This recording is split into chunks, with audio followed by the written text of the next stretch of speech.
Hello everyone, welcome to That's Football for your latest transfer news. I'm wearing a long sleeve shirt, that means it's not as hot, but it's hot transfer news with Jesse Lingard set to earn a staggering amount of wages that will put him in the top 15 Premier League paid players. Ridiculous. We'll also be talking about Cucarella to Man City, what's going on with that, Koundé to Chelsea, maybe Vardiel to Chelsea, and a few other things as well. But before we get into that, because I've got lots to say, we're sponsored by Manscaped on the show today. 20% off and free worldwide shipping. Something else. Sheep dipping. I thought I was doing a bit of a rap there, but no, dive headfirst into summer by joining 4 million men worldwide who trust Manscaped by going to manscaped.com and using the code FOOTY for 20% off, or you can use your phone, which is that. Don't you use that down there, it won't work. I need that. Imagine that. Imagine if I use my phone for trimming the balls and that's a... Yeah, it just won't work, would it? You can use the code FOOTY, or you can scan the QR code with your phone there. Trim the grass to make the yard look bigger. You've heard it all before. I coined that phrase. You know, Manscaped wished they'd come up with that brilliant line, but I did, because it really does befit what Manscaped's all about. It's about trimming the grass down there to make everything look bigger, but you don't do it for that reason. You do it for, just to feel lighter and better down there. Fantastic products. They've also got the performance package where you can get the Lawnmower 4.0, which is the cutting edge technology you need to look after your jewels. It's got a light for a more precise shave, adjustable lengths, electromagnetic induction, charging up there as well.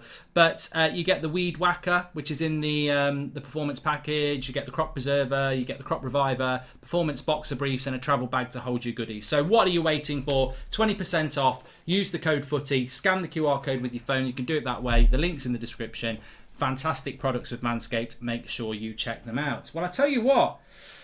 Nottingham Forest ain't trimming the grass to make the yard look bigger, are they? They're letting it grow. They're here to... I mean, look, I seriously think they might stay up. I think that they've been linked with that Dennis today.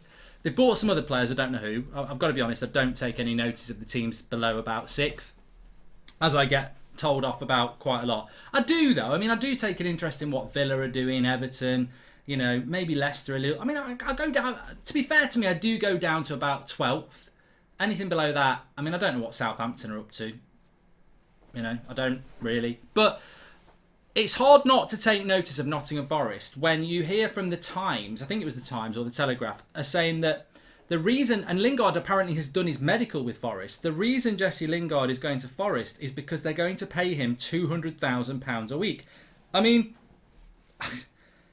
All I'll say about that is, look, Lingard gets loads of stick about dancing and stuff like that. And as a United fan, I've seen Lingard at United. And look, it's not my cup of tea. The dancing, the pissing about. But he's about... Actually, I nearly said he's about 20 years younger than me. He actually isn't 21, is he? He's actually nearly 30. But by the by, some people like yogurts. I don't. And some people like dancing and messing around, and that's fine. I don't really have a problem with it. I always judge Jesse on his footballing ability, to be honest, and I never really thought he was that good for United. I know he had bits, but I just don't think... I never felt he was good enough to play for United in the first team, so that was why I was quite pleased that he was moving on. I mean, all the other stuff I'm not really bothered about, and I really do wish him the best, as I think most United fans do. But what I will say is, he's not a 200 grand a week player. I wouldn't give him any more than about 80, to be honest. I think that's his level, 80 grand a week, if we're talking in wages. To put him into the top 15 paid players in the Premier League, I mean, it's brave. It's brave, and he probably will be a big factor in them staying up. So probably that's worth it to Forest. And remember as well, there's no transfer fee as well. If you were paying 20 million for him, well, 20 million over a 3-year contract, that's 6 million a year, isn't it? What's 6 million a year? It's 100 grand a week. So they're probably about right in what they've figured out. They've gone, well, look, we haven't got to pay a transfer fee of 20 million.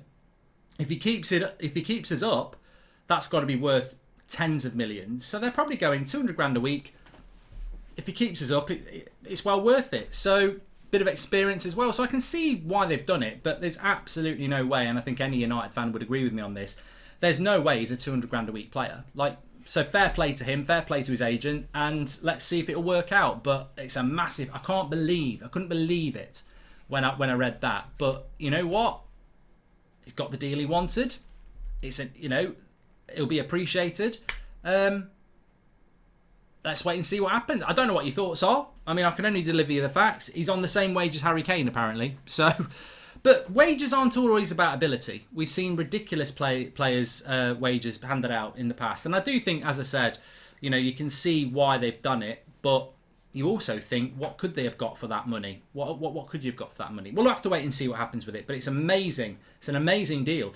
And taking away the money from it, I mean, of course the money's got him to Forest because he wasn't going to go there, was he? Why would he go there?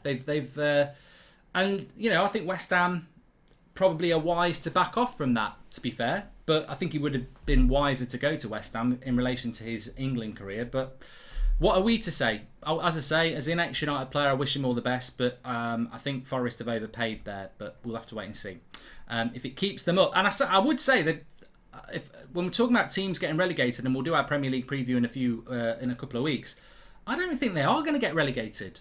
And if they do get relegated, I think they're in big trouble because they've spent so much money. But I think they've been more proactive in the transfer market than Fulham and Bournemouth. So keep an eye on that. Watch this space. They've got Dean Henderson in goal as well. Decent goalkeeper. We'll have to wait and see. Bringing it back to Chelsea, Cucarella is not a Chelsea target. Koundé, look, I refuse to say that Chelsea are going to get Koundé because I thought they were going to get Rafinha. And Barcelona are the dons of this transfer window. They're basically doing the same thing again. They're trying to find a way to get the money for Koundé and they're telling him to wait. And Chelsea have put the money on the table. But Barcelona have just had their second lever handed in, which gives them money. So I don't think Koundé is going to have to wait too long. He's not gone on the pre-season Portugal trip with Sevilla. Chelsea are ready to buy him. Barcelona are telling him to wait. I really do think in the next 24 hours he'll be a Barcelona player because that's just what's been happening. But if Chelsea get that deal done, fair play to Chelsea. If they don't get that deal done, apparently both Chelsea and Barcelona are looking at Vardiel, who is Leipzig's left-footed centre-back. So keep an eye on that. Who is a very good young player who's up and coming. There's some good centre-backs out there and Chelsea seem to be linked with them all. But I just would worry about Barcelona with that. They've done it so many times this summer already. And if Koundé wants Barcelona, he'll probably snub Chelsea, won't he? So let's wait and see what happens with that. Cucarella is what I was going to talk about. Brighton, Man City, Cucarella. It's been well known for weeks that this deal was what Pep wants to do and what Cucarella wants to do.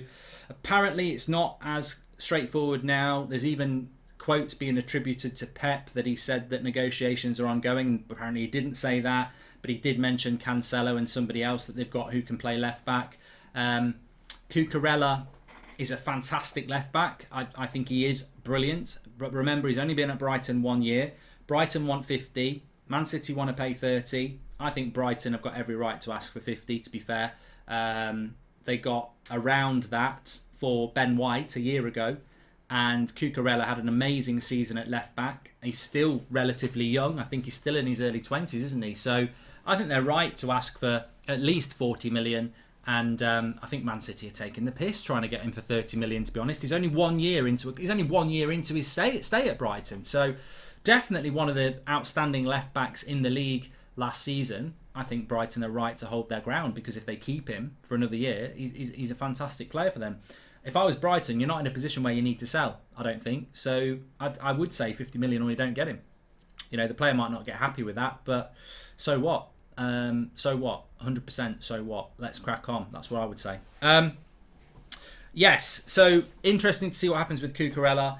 I've got to say again, it has gone a little bit quiet this transfer window this week. I expected more to happen, but then maybe with the way the tours are going, teams are away at the moment, but the Premier League is coming fast upon us.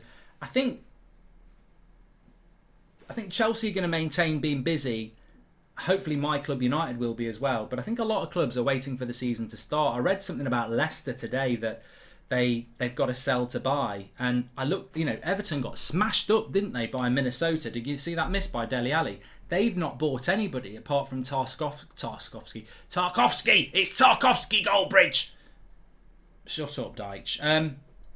So Everton have not really done anything either. I think they're going to bloody struggle, Everton, next season. So, yeah, it's there is business there to still be done, isn't there? And it's weird because Everton have spent a lot of money in the past and now they don't seem to want to, but they have got owners who can do it. Leicester have spent money in the past. They don't seem to want to do it. It's not been as predictable as I thought it was going to be. I thought Villa would have spent a bit more money than they have done as well, even though they have brought a couple of players in. Everton, Leicester and Villa and even Newcastle to a certain extent probably haven't spent as much money as I thought they were going to be. I don't know what people think about that. I don't know why that would be either. Maybe get in the chat, let us know. Because those 4 clubs have all got wealthy owners and in the past have spent money. Obviously Newcastle are a bit different, but I still think Newcastle might spend a bit more. So interested to see what's going on with those clubs. I'm interested to see what happens with Ruben Neves, whether he's going to wear a Wolves shirt next year as well. We'll have to wait and see.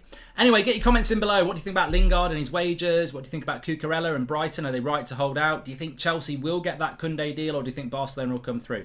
And don't forget to check out Manscaped. Scan the QR code. Go through the link in the description. Fantastic products. Trim the grass to make the yard look bigger. 20% off with the code FOOTY. I'll speak to you on the next one.